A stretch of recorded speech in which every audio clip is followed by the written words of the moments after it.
Good morning प्यारे बच्चों। आज हम आपकी जो एग्ज़ाम पीरियडिक टेस्ट 1 हो रही है उस एग्ज़ाम को लेकर उसमें आपको प्रश्नों के उत्तर किस तरह से लिखने हैं उसके बारे में और आपका सिलेबस क्या है उसके बारे में मैं आपको बताऊंगा। तो सबसे पहले हम कक्षा 5 की बात करते हैं।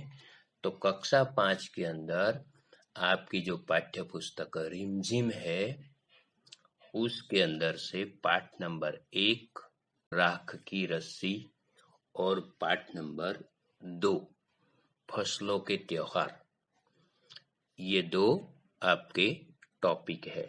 और ग्रामर जो है, ग्रामर की आपकी टेक्स्ट बुक सरस्वती व्याकरण निधि, उसमें से आपका टॉपिक नंबर 1 भाषा और टॉपिक नंबर 2 वर्ण विचार।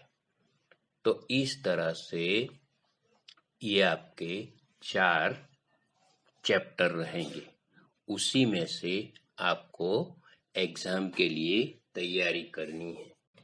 उसकी जो आपको पीडीएफ सेंड कर दी गई है उसका हमने रिवीजन भी किया है, पुनरावर्तन भी किया है। तो आप उनमें से सभी प्रश्नों के उत्तर याद कर लें, उसे देख जाएं, रिमाइंड कर लें और अच्छे से उसकी तैयारी करें। ठीक है। अब बात करते हैं हम कक्षा 6 की। तो कक्षा 6 के अंदर आपकी जो पाठ्य पुस्तक है टेक्स्ट बुक वसंत, तो वसंत में से आपके 2 है। चैप्टर नंबर 1 वह चिड़िया जो, कविता जो है हमारी वह रहेगी। और चैप्टर नंबर 2 बचपन, वो चैप्टर रहेगा। तो इस तरह से वसंत पाठ्य पुस्तक में से आपके ये दो चैप्टर रहेंगे। नंबर 1 वह चिड़िया जो और नंबर 2 बचपन। इसी प्रकार से आपकी जो ग्रामर की टेक्स्ट बुक है सरस्वती व्याकरण निधि, तो उसमें से आपके जो है वो 2 चैप्टर है आपके। नंबर 1 जो है वो भाषा और नंबर 2 है जो वो आपके वर्ण विचार। ये 2 चैप्टर आपके रहेंगे, यानी कि कुल मिला के आपके 4 चैप्टर रहेंगे। 2 वसंत के और आपके 2 जो है वो ग्रामर के सरस्वती व्याकरण निधि। इन चारों चैप्टर को आप अच्छे से तैयार करें, अच्छे से याद करें। उसकी पीडीएफ आपको पहले ही भेजी गई है। उसमें से उसकी एक्सरसाइज और शॉर्ट क्वेश्चन, लॉन्ग क्वेश्चन जो भी है आपको उसको तैयार करना है। अच्छे से तैयारी करें और प्रश्नों को अच्छे से याद कर लें, जिससे आप एग्जाम में अच्छा परफॉर्मेंस कर सको। तो इसके लिए आपको ये सिलेबस में बता देता हूँ।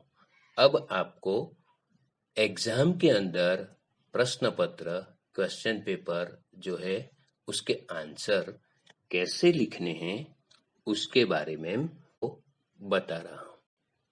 तो आइए देखते हैं। गुड मॉर्निंग प्यारे बच्चों। आज मैं आपको पीरियोडिक टेस्ट 1 की जो है आपकी एग्जाम हो रही है उसमें आपको नोटबुक में उत्तर जो लिखने हैं वो कैसे लिखने हैं उसके बारे में बताऊंगा। सबसे पहले आपको अपनी नोटबुक में अपना नाम लिखना है। सबसे पहले आपकी सरनेम, फिर आपका नाम और फिर आपके पेरेंट्स का नाम लिखना है।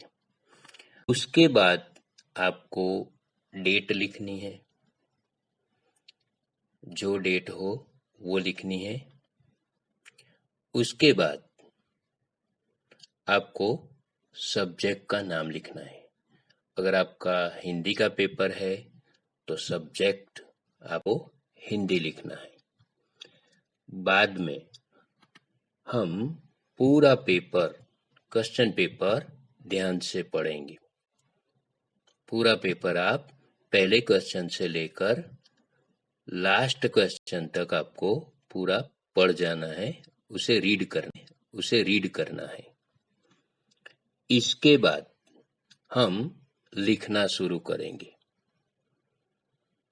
लिखते वक्त हम इन बातों का खास ध्यान रखेंगे जो हमारे लिए बहुत ही जरूरी है। कौन कौन सी बातें हैं? तो हूँ नोटबुक की लाइन को टच करके लिखेंगे। लाइन आपकी टेढ़ी मेढ़ी ना हो, आपकी जो नोटबुक है उसकी लाइन को टच करके लिखेंगे। आगे सुंदर अक्षरों में लिखेंगे। आपके राइटिंग अच्छे होने चाहिए।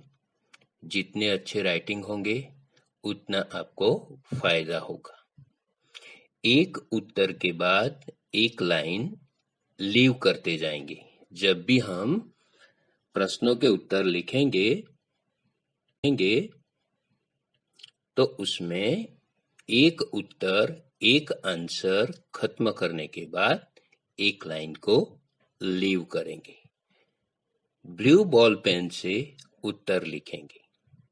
ठीक है, हमें ब्लू बॉल पेन से ही उत्तर लिखना। पत्र के सभी उत्तर कंपलसरी लिखने हैं आपको, यानी कि सभी आंसर आपको कंपलसरी लिखने हैं। कोई भी प्रश्न छूट न जाए, इस बात का ध्यान रखें। ऑब्जेक्टिव प्रश्न के उत्तर लिखते वक्त आपको ऑप्शन या विकल्प अगर दिया गया हो तो उनमें से सिर्फ आपको सही विकल्प ही उत्तर में लिखना है। ठीक है, उदाहरण के लिए उत्तर 1 क चिड़िया, मतलब कि पहला जो उत्तर है उसका सीरियल नंबर क है और उसका आंसर चिड़िया है। इस तरह से अगर ए बी सी डी हो तो उसमें से आप जो भी सही हो, ए या बी, तो उसमें से वो सीरियल नंबर भी लिखेंगे उत्तर में और उसके साथ जुड़ा हुआ आंसर भी हम लिखेंगे। इस तरह से हमें ऑब्जेक्टिव जो प्रश्न है उन्हें लिखना है। इसके बाद आपको सब्जेक्टिव जो प्रश्न अगर आते हैं तो वो आपको इस तरह से लिखने हैं। सब्जेक्टिव प्रश्न हो तो उसमें आपको एक उत्तर पूरा लिखने के बाद एक लाइन लीव करने के बाद दूसरा उत्तर शुरू करना है। ठीक है, अगर कोई आंसर ऐसा है, दो लाइन का या 5 लाइन का है, तो ऐसे जो उत्तर है उसमें आपको एक उत्तर खत्म करने के बाद दूसरा उत्तर शुरू करने के बीच में आपको एक लाइन लीव करनी है। फिर उसका नंबर डालकर आपको उत्तर लिखना है। अगर कोई गलत लिख दिया हो तो उस पर ओवर राइटिंग न करें। ठीक है, अगर कोई आंसर आपने गलत लिखा है तो उसका उत्तर जो है उस पर ओवर राइटिंग नहीं करना है, किंतु उसे कट कर दे और वही उत्तर नई लाइन में फिर से लिखें। ठीक है, तो वो आसान रहेगा आपके लिए। और अगर आपने उसे ओवर राइटिंग किए तो उसमें पता नहीं चलेगा कि आपका सही उत्तर क्या है, तो इस बात का भी ध्यान रखें।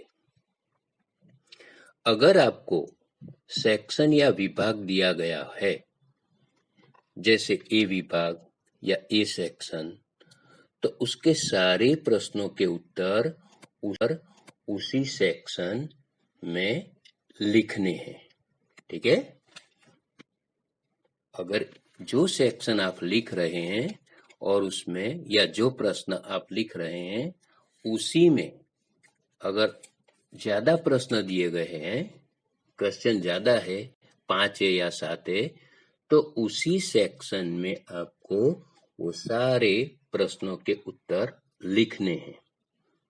अगर सेक्शन आपको चेंज करना है तो आप दूसरे सेक्शन में, अगर ए सेक्शन का उत्तर आप बी सेक्शन में नहीं लिख सकते, आंसर आपको ए सेक्शन में ही खत्म करना है।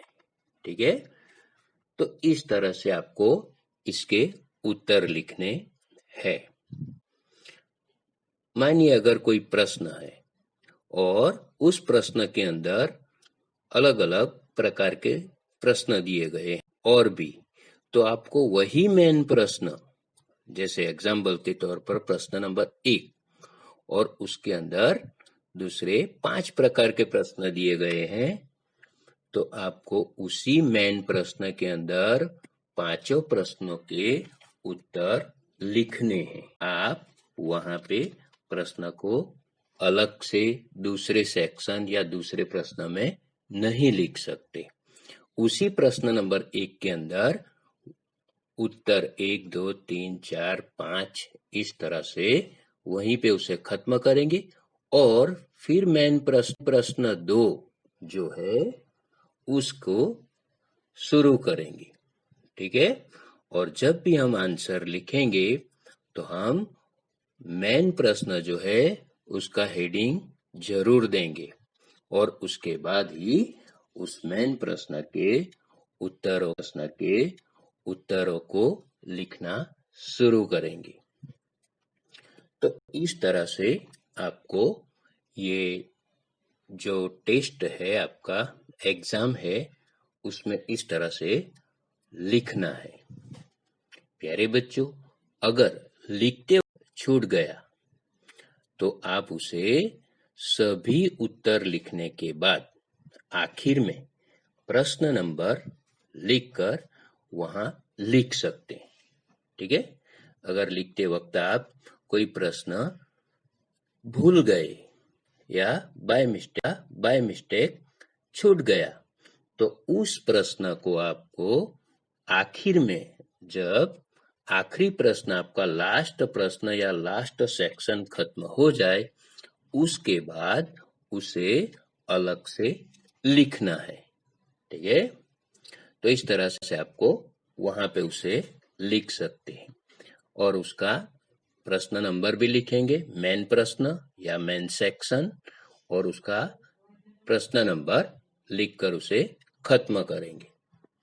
तो इस तरह से आप लिख सकते हैं।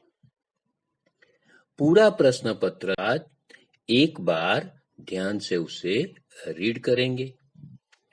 ठीक है, अगर कुछ मिस्टेक हो तो हमें उसे सुधार लेंगे।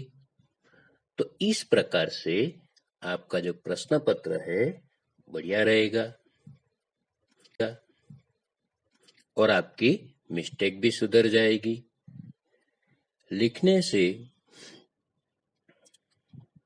लिखते वक्त आपको इन सारी बातों का ध्यान रखना है।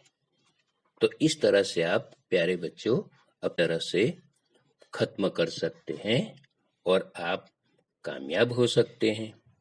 तो प्यारे बच्चों, आप सभी को ये बातें ध्यान में रखनी है। आप सभी को मेरी तरफ से best of luck. Okay, thank you.